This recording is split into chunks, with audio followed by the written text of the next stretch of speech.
Et bah, coucou les loulous, j'ai envie de dire.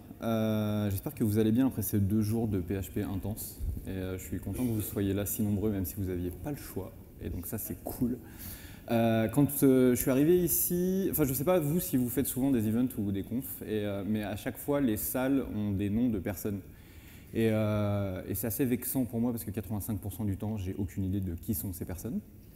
Ça a l'air d'être des gens cool, mais j'ai pas la ref. Et en fait, quand je suis venu ici, on m'a dit ouais, tu vas être en salle Johnson et tout, et je me suis dit enfin, quelqu'un que je connais. Parce que ça, Johnson, ça me parle. Quelqu'un qui a contribué grandement à l'histoire de la science, qui a fait des choses incroyables et qui a éclairé le chemin de beaucoup de scientifiques. Je parle de Kev Johnson, évidemment, le créateur et le patron d'Aperture Science. Quelqu'un à qui on doit des phrases assez formidables, qui ont su nous guider. Un peu le mix, l'enfant caché de Bill Gates, Steve Jobs et Elon Musk, sauf qu'il est né avant eux, donc il est vraiment, vraiment cool. Quelqu'un à qui on doit des trucs du genre... teleportation experiment. Now, this doesn't work with all skin types, so try to remember which skin is yours, and if it doesn't teleport along with you, we'll do what we can to sew you right back into it. Quelqu'un qui est vraiment, vraiment engagé, qui a vraiment un avis assez tranché sur ce que doit être la science et son futur. Science isn't about why, it's about why not. Why is so much of our science dangerous? Why not marry safe science if you love it so much? In fact, why not invent a special safety door that won't hit you on the butt on the way out, because you are fired? Quelqu'un qui a fait énormément pour l'industrie du combustible, notamment après cet épisode. All right, I've been thinking. When life gives you lemons, don't make lemonade. Make life take the lemons back. Get mad. I don't want your damn lemons. What am I supposed to do with these? Demand to see life's manager. Make life rue the day it thought it could give Cave Johnson lemons. Do you know who I am? I'm the man who's gonna burn your house down with the lemons. I'm gonna get my engineers to invent a combustible lemon that burns your house down. Et ce qui est assez beau, c'est qu'il l'a fait. Et en fait, les gens de la FUB sont venus me voir en me disant ouais, en fait non, il y a un petit quiproquo, on ne parle pas du tout de Kev Johnson parce que la salle s'appelle Catherine Johnson. Et du coup, j'étais assez déçu parce que je me suis dit ok, des Madame et des Monsieur Johnson, il doit y en avoir plein, mais des aussi cool que Kev Johnson, j'imagine que c'est pas possible. Donc j'ai un peu creusé, je me suis un peu renseigné. Et il se trouve que Catherine Johnson, c'est cette dame-là qui a eu 100 ans cette année. Donc déjà rien que ça, c'est assez cool. Et en fait, en grattant un peu, j'ai cherché ce qu'elle faisait dans la vie et apparemment, son taf, c'était assez chillax, genre faire des ellipses et des ronds sur du papier. Voilà. Alors, je me suis dit, ouais, c'est quand même bizarre qu'on nomme une salle après cette dame-là qui dessinait des ronds, quoi. Et puis, en fait, après, j'ai compris que les ronds qu'elle dessinait, en fait, c'était des trajectoires orbitales pour la NASA. À l'époque où la NASA n'utilisait pas d'ordinateur parce qu'ils n'avaient pas confiance dans les ordinateurs, donc cette dame, son cerveau était techniquement le premier ordinateur de la NASA, ce qui est déjà quand même assez cool.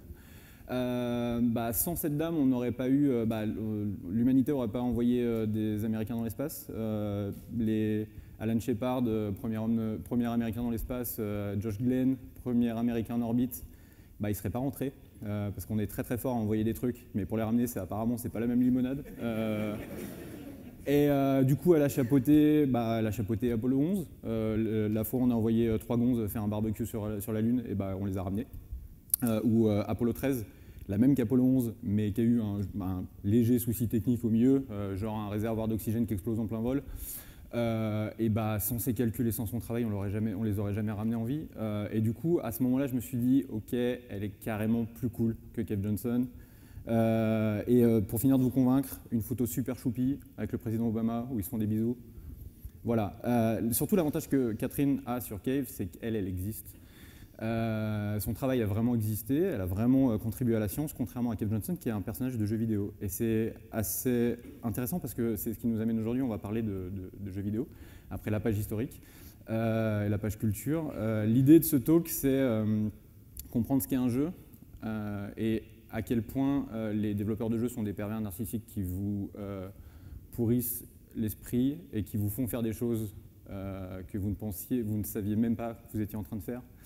Et en fait, j'ai mis en place un talk interactif parce que c'est toujours un peu chiant quand le mec est sur scène. Enfin, vous venez de passer 2 jours à ça, donc le mec est sur scène, il vous vomit plein de trucs dont tout le monde se fout. Et là, du coup, vous avez un peu la main sur le machin et on va pouvoir un peu jouer ensemble. Donc, on va commencer par qu'est-ce qu'un jeu vidéo, parce que tout le monde en parle, tout le monde y joue, mais en vrai, on ne sait pas trop qu'est-ce qui se passe et comment ça marche.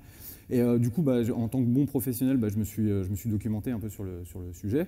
J'ai commencé à poser des questions autour de moi, et les premières réponses que j'ai eues, c'est un jeu vidéo, c'est un truc rigolo. Ouais, alors, du coup, c'est souvent un truc rigolo, mais parfois, il y a des jeux comme ce slide-là, qui est sur un jeu qui s'appelle That Dragon Cancer, qui est un jeu autobiographique qui parle d'un couple qui vient d'avoir un enfant et qui à ses 1 an, ils ont découvert qu'il avait un cancer. Donc c'est tout le truc ultra drôle de la chimiothérapie avant de savoir marcher et tout ce que ça implique. Donc est-ce qu'on peut considérer que ce jeu est rigolo? Voilà. Ou alors on a aussi ce jeu-là qui est fait par un pote qui s'appelle Enterrement mon amour. Déjà le titre, il met déjà l'ambiance. Et en fait, on joue Majd, qui est marié à cette dame qui s'appelle Nour, et c'est assez cool parce que le jeu, en fait, on communique avec Nour par WhatsApp. Mais étrangement, il ne parle pas oublie pas de faire les courses, pense à la litière, à quelle heure tu rentres du boulot, je peux pas rentrer, je suis bourré. Non, parce qu'en fait, Majd est restée en Syrie et elle se démerde comme elle peut pour arriver en Europe. Et du coup, on suit sa migration jusqu'à l'Europe et sa tentative d'atteindre l'Europe. Et c'est un jeu qui a une dizaine de fins différentes. Il y en a 2 qui finissent bien pour elle. Donc, est-ce qu'un jeu vidéo est toujours rigolo? Alors, du coup, si c'est pas forcément rigolo, c'est forcément un truc avec une histoire, et ça, c'est évident. Je tenais à rappeler à tout le monde qu'on a tous joué à Bejeweled en faisant caca. Et Bejeweled au niveau histoire, c'est pas voilà, c'est pas super développé. Mais il n'y a pas que les puzzle games avec des trucs en couleur, hein. On a aussi des Just Dance, parce que là, à part écrire une histoire sur pourquoi ces gens sont habillés comme ça, il n'y a pas grand-chose à faire non plus. Donc voilà, alors c'est pas forcément drôle, ça n'a pas forcément une histoire. Au moins, un truc qui est sûr, c'est que le jeu vidéo, c'est quand même le premier générateur de psychopathes. Donc on a quand même le palmarès des massacres dans les écoles, donc un jeu vidéo, ça a forcément du sang, ça a forcément une tronçonneuse sur un fusil à pompe. Et typiquement, comme dans Flower, où on joue littéralement le vent qui essaye de polliniser des fleurs. J'en fais encore des cauchemars, hein, Ou alors Abzu, l'histoire de ce petit monsieur qui va juste découvrir des espèces de poissons. Le truc le plus violent d'Abzu, c'est la scène qui va arriver là, c'est quand les espadons mangent. Voilà, la violence est totale. Donc on peut pas vraiment dire que c'est un truc où qu'est-ce qu'il y a du sang dedans. Alors, le truc qui vient après, c'est qu'évidemment le jeu vidéo, ça rend débile, et là je dois avouer que oui. Mais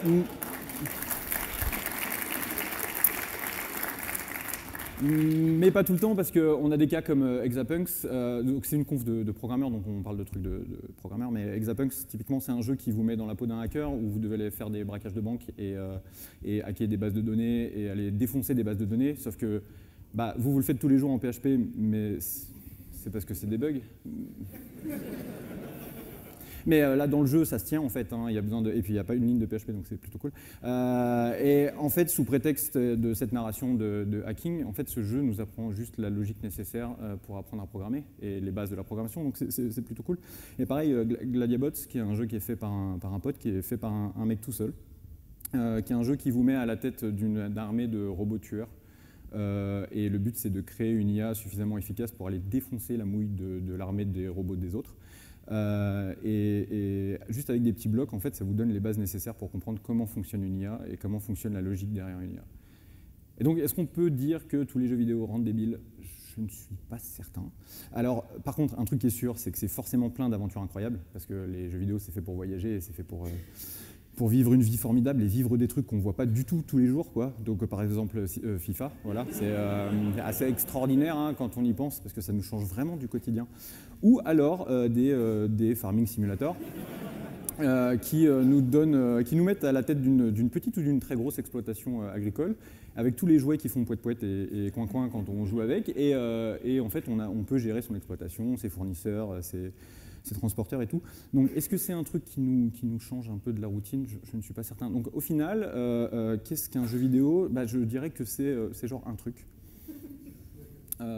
Et en tant que bon professionnel, je me suis quand même documenté, donc j'ai été sur Wikipédia. La définition officielle de Wikipédia du jeu vidéo, c'est un jeu vidéo, c'est un truc vaguement interactif gros. Du coup, ça me va bien comme explication. À part que j'essaie de perdre du poids.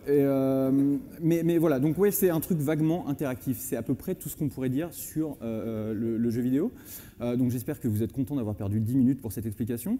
Mais si on ne sait pas exactement ce qu'est un jeu vidéo, on sait qui les fabrique. La coutume veut qu'on pense que c'est toujours 3 clampins dans un garage en train de bouffer des pizzas froides et du coca chaud.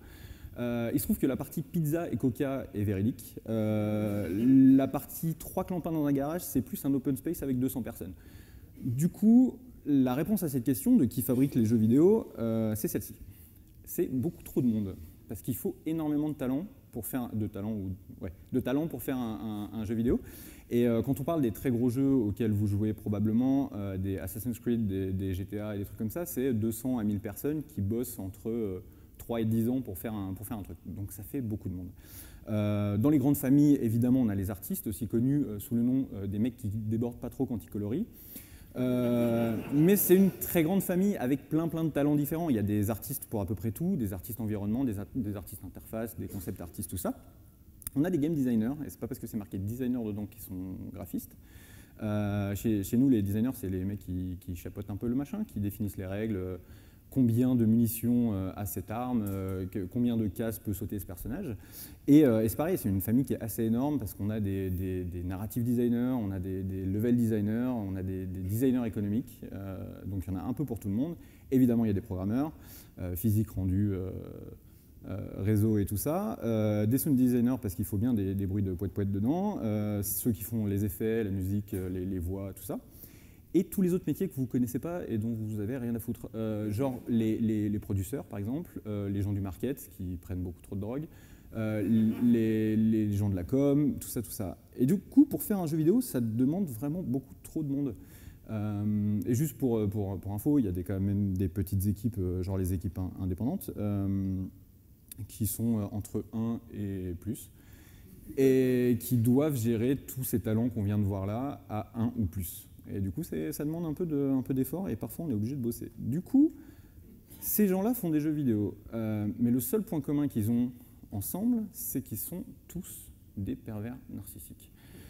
J'en fais partie, bonjour. Le truc, c'est que ce qui va se passer après, par exemple, donc comme je vous disais, on va jouer ensemble parce que j'ai envie d'avoir un truc un peu interactif.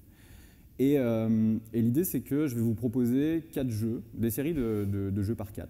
Et vous allez voter pour le jeu dont vous voulez une anecdote. Okay, et en fait, j'ai préparé 40 anecdotes. Et on ne va pas en avoir beaucoup. Du coup, j'ai beaucoup trop bossé pour ce talk. Je vous remercierai d'apprécier le travail et l'effort. Merci. Si vous avez un téléphone qui est connecté à Internet ou si vous avez un laptop ou un truc comme ça, je vous invite à aller sur cette adresse. Et je vais y aller aussi, du coup.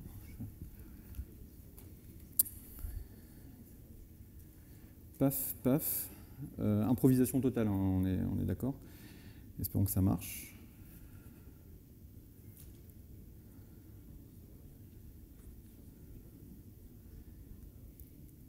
Ok, est-ce que c'est bon pour vous? Enfin, je vous laisse encore 2 secondes, hein, parce que voilà. Et du coup, avant de commencer, toutes les anecdotes qui vont arriver, en fait, je les tire principalement grâce à ces 2 personnes que je voudrais remercier, qui sont Jennifer et David, qui ont lancé des débats sur Twitter. Et en fait, il y a pas mal de développeurs qui leur ont répondu en leur donnant des anecdotes cachées que personne n'avait probablement vues dans leur jeu. Et c'est assez intéressant sur les trucs qu'on planque dans les jeux pour des raisons économiques ou des raisons de fainéantise. Du coup, il va y avoir 3 types d'embrouilles. Typiquement, l'embrouille mentale, qui est un truc qui va vous exploser le cerveau, dans le sens où les mecs sont quand même tellement créatifs qu'ils arrivent à vous trouver des solutions complètement folles à des problèmes qui n'existent pas. Des embrouilles économiques qui se traduisent plus facilement par ah ouais, il y a un bug, on n'a pas vraiment la thune, du coup on va peut-être en faire une feature. Et puis les embrouilles créatives où un mec arrive un peu bourré au boulot, il drag and drop le mauvais truc et paf, il se retrouve avec un game mode complet, c'est tellement génial qu'ils en font un jeu, quoi. Du coup voilà, on a ces 3 petites embrouilles et si tout le monde est prêt sur son petit téléphone, on est prêt ou pas? Ouais? Non? Ouais? Non? Ok. Ah, le lourd.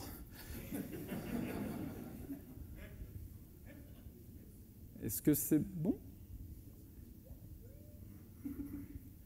Ok, donc, on va partir là-dessus. Donc les 4 premiers jeux, on a Motocross Madness, qui est un jeu de motocross. On a Time Crisis, qui est un jeu qui se joue avec une manette en forme de pistolet, où il faut faire pampan sur les méchants. On a Street Fighter 2, que je n'expliquerai pas, parce que si vous ne connaissez pas Street Fighter 2, vous ne me méritez pas. Et on a Alone in the Dark, qui est un jeu un peu d'angoisse qui est arrivé il y a au moins 30 ans et qui était assez novateur et très très français. Je vais lancer du coup le vote, si ça vous va. Est-ce que vous êtes prêts? Ah oui, vous allez avoir 7 secondes, alors déconnez pas. Ok? Non, parce que moi j'ai 30 minutes et j'aimerais bien rentrer chez moi après. Donc. On est prêts? Ok. Non, mais... Ah oui, je voulais dire aussi, pardon, je suis en train de charger le truc, ce petit système, c'est pas moi qui l'ai fait, hein, c'est Thomas Jarran qui est là, il m'a garanti qu'il y avait 0 ligne de PHP dedans, donc forcément ça va marcher. Pas de souci, tout va bien. C'est parti.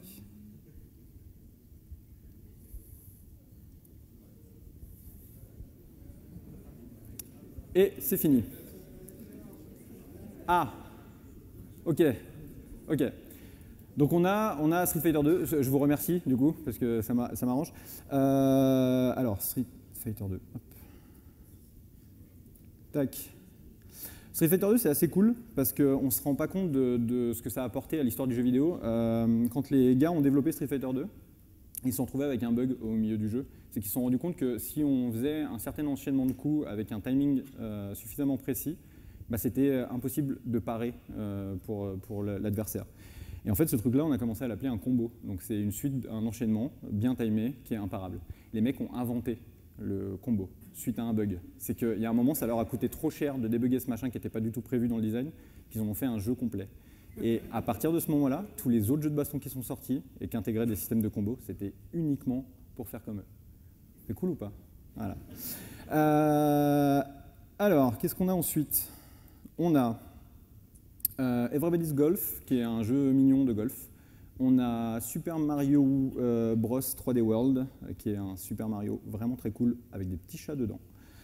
On a World in Conflict, qui est un jeu de stratégie qui se passe pendant la guerre froide, et on a Homeworld, qui est un jeu de stratégie qui ne se passe pas pendant la guerre froide, parce qu'il y a des vaisseaux spatiaux. Et c'est parti. Et c'est pas parti, Thomas. Thomas, c'est pas parti. Thomas, t'aurais dû le faire en PHP comme on avait dit.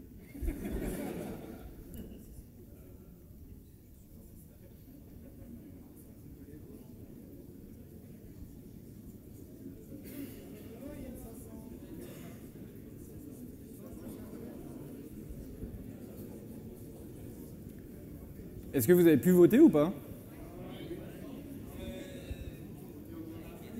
Eh bien, tant pis pour les gens qui n'ont pas pu voter. J'ai 72% pour Super Mario, donc ça sera sur Super Mario. Voilà.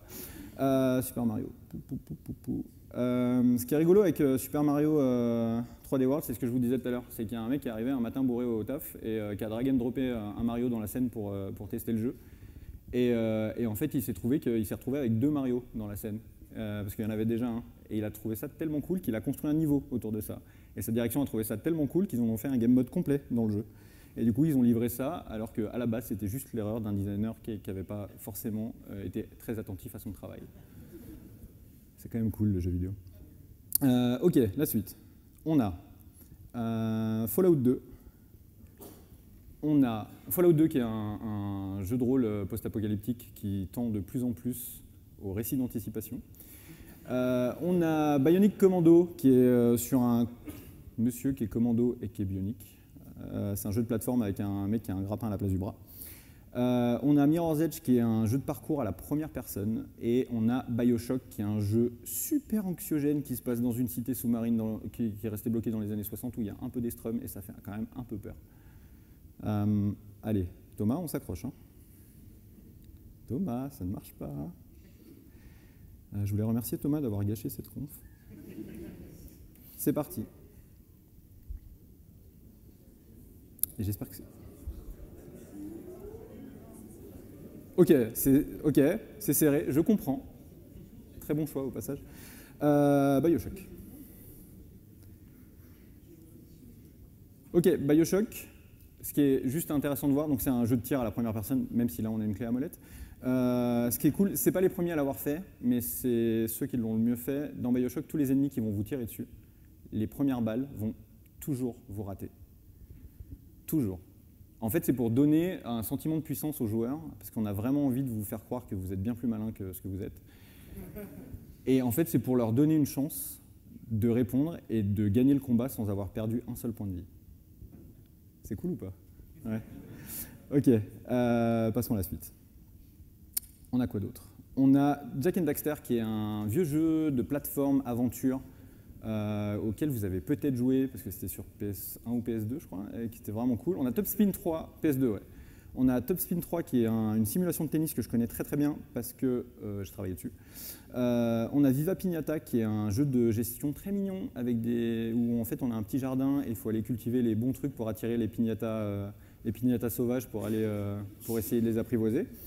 Et on a Baldur's Gate, qui est un jeu médiéval fantastique, un jeu de rôle médiéval fantastique. On va faire comme si ça marchait.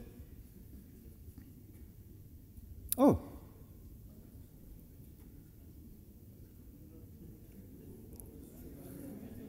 Oh! Ok.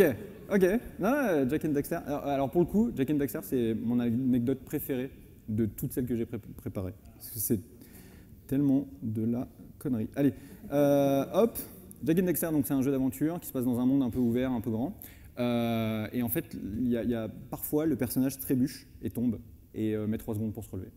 Sans aucune raison. Il n'y a pas d'ennemis, il n'y a pas de cailloux, il n'y a pas de perte de points, on ne sait pas trop pourquoi. Il y a pas mal de gens sur Internet qui se sont plaints et qui ne comprenaient pas et qui ont essayé de reproduire et qui se sont dit il y a forcément un niveau caché, pourquoi ça m'est arrivé là, pourquoi j'arrive pas à le reproduire, etc., etc. En fait, il se trouve que le monde est assez grand, il y avait beaucoup de choses à afficher et beaucoup de polygones à afficher. Et il y a un moment, parfois, si le joueur allait trop vite, la console n'avait pas le temps d'afficher tout le niveau. Et du coup, pour gagner du temps, il faisait tomber le personnage.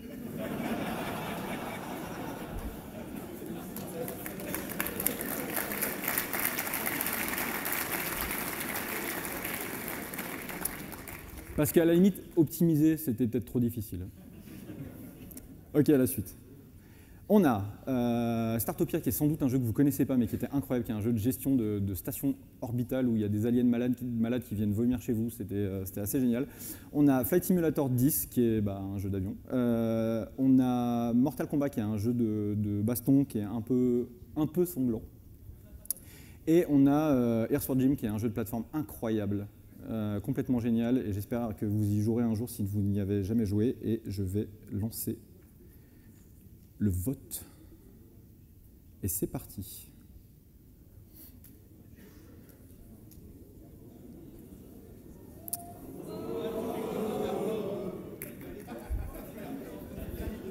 Du coup, c'est moi qui décide.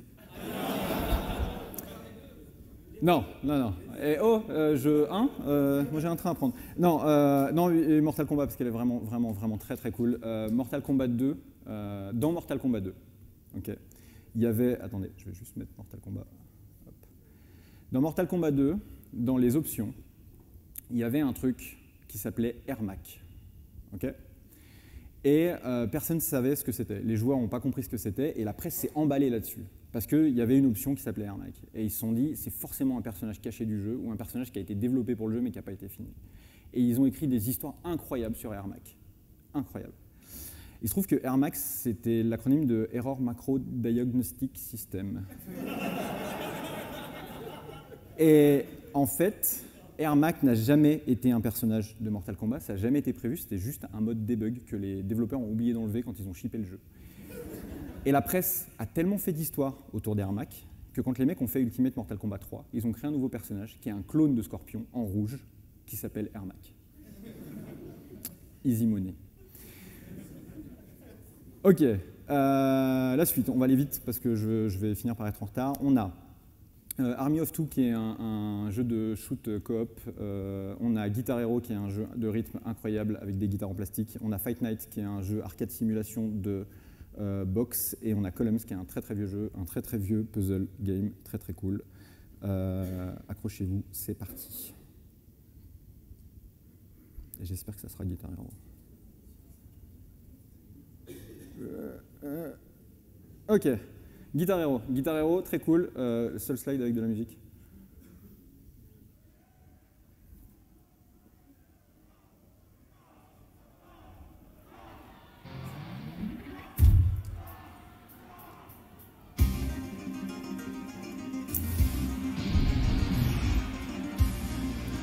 C'est tout. Dans Guitar Hero, on appuie sur des boutons en rythme, ok, il faut aller super vite, c'est très très compliqué, c'est super technique, tout ça. La blague de Guitar Hero, c'est qu'à chaque fois qu'on finit un niveau, une chanson, on est noté sur 5 étoiles. Okay. Sauf que dans Guitar Hero, vous ne pouvez jamais avoir en dessous de 3 étoiles. Parce qu'on ne veut pas que le joueur se sente ridicule. Et du moment où vous finissez le niveau, vous avez forcément 3 étoiles. Voilà, on vous prend vraiment pour des débiles. La suite, c'est bientôt fini. Voilà. On a Botanicula qui est un jeu de plateforme trop mignon avec des petits insectes. On a The Witness qui est un puzzle game à la première personne qui vous arrache la tête. On a Civilization qui est un jeu de stratégie ultra complexe sur des centaines d'années. Et on a Night in the Woods qui est un jeu narratif assez mignon avec des adolescents animaux. Hop, je vais essayer de le lancer. Tac. C'est parti.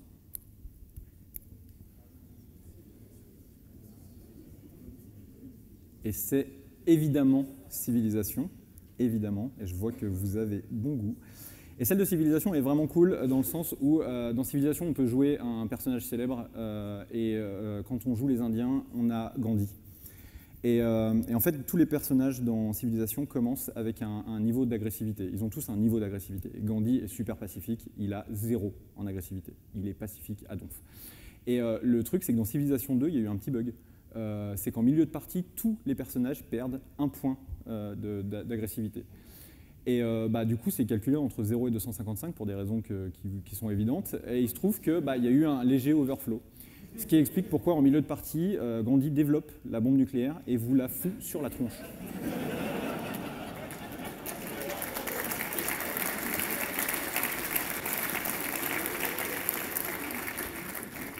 Et le fun fact de tout ça, c'est qu'ils l'ont gardé, en fait. Sur toutes les autres civilisations qui sont arrivées, il y a un moment où Gandhi pète un boulon.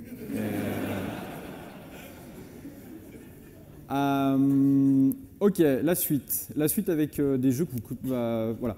Cool Spot, qui est un jeu de plateforme aventure que j'ai l'impression que personne connaît, ouais, mais parce que moi je l'ai poncé, c'était génial. On a Dust Force DX, qui est un jeu de plateforme où il faut nettoyer des choses. On a Midtown Madness, qui est un jeu ouvert qui se passe à Chicago, où on doit conduire des bagnoles. Et on a le fameux Aladdin. Et voilà, et je vais lancer ça, pardon, excusez-moi. Tac, tac. Et c'est parti. Ah, il y a des gens qui connaissent Cool Spot en vrai. Ok, Aladdin. Alors pour le coup, bon, Aladdin, voilà. Pour le coup, Aladdin, je suis un peu emmerdé parce qu'en vrai, j'ai pas d'anecdote. Je suis un peu emmerdé. La seule anecdote que j'ai, c'est qu'il était bien mieux sur Mega Drive que sur Super NES.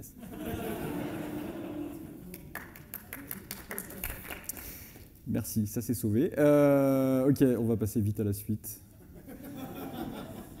Ok, on a Baton Kaitos, qui est un espèce de Final Fantasy, un jeu de rôle très de type JRPG. On a Her Story, qui est un jeu narratif incroyable, et je vous invite vraiment à y jouer. C'est super cheapos, ça coûte quasiment rien. Et c'est une forme de jeu qui est complètement cool, où il y a une enquête et des interviews et basé sur des vidéos. Bref, voilà. On a Burnout Paradise qui est un jeu de voiture plein de nitro boost. Et on a Surgeon Simulator qui est tout sauf un simulateur, où en fait on contrôle la main gauche d'un chirurgien à la souris. Et c'est très très compliqué. Bref, il faut faire des transplantations cardiaques et je vous laisse voter et j'espère que ça sera Surgeon Simulator. Je ne veux pas vous inciter, mais Surgeon, ça serait bien.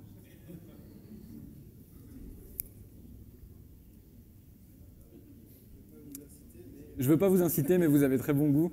Surgeon Simulator.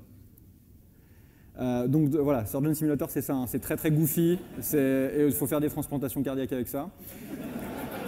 Et ça c'est le menu du jeu. Et en fait sur le bureau, oui c'est un simulateur, oui. Sur le bureau il y avait un téléphone qui vient de tomber, et en fait le fun fact de ce jeu-là, c'est que si vous arrivez à composer un numéro de téléphone sur le téléphone, ça l'appelle. Donc si vous mettez votre numéro de téléphone, il y a votre téléphone qui va sonner avec des musiques d'hôpitaux, de la musique du jeu en fait qui va se jouer. Ouais, c'est vrai. Alors pour le coup, le développeur n'est pas certain que le serveur tourne encore, mais quand ils l'ont lancé, ça marchait. Je vous laisse un peu d'opération parce que c'est rigolo. Hein, non mais parce qu'on n'a pas l'habitude de voir un peu des vrais documentaires sur la chirurgie. Ah, c'est pas facile. Et dernier pour la route. Ok. Donc là, il y a du lourd. Ok. Dernier slide, on a tout mis. On a du Sonic. On a du Theme Park. Alors Sonic, j'explique pas, mais voilà. Theme Park, c'est un jeu de gestion de parc d'attractions qui est très vieux, mais qui est très cool. On a Batman Arkham Knight, qui est une merveille. Et on a Skyrim, que je ne présente pas, mais je présente quand même un jeu de rôle médiéval fantastique qui est tellement gros et tellement bien qu'il est tellement gros et tellement bien. Le problème de ce slide-là, c'est que moi, à votre place, je ne saurais pas quoi choisir. Et j'espère très franchement qu'on pourra avoir toutes les anecdotes. Ça serait merveilleux. C'est parti.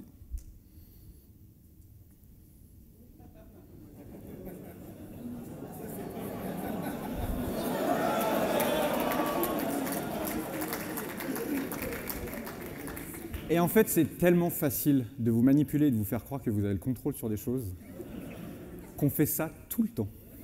Tout le temps. Et globalement, c'est tout pour moi. Merci.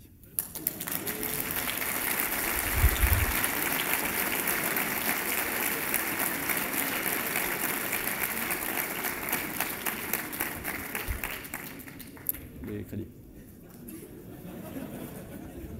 Est-ce qu'il y a des questions? Ah, il y a des questions.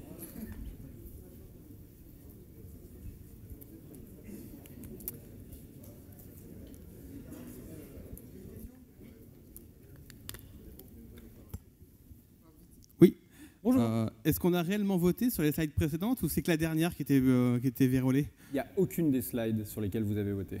Merci. Merci pour l'honnêteté.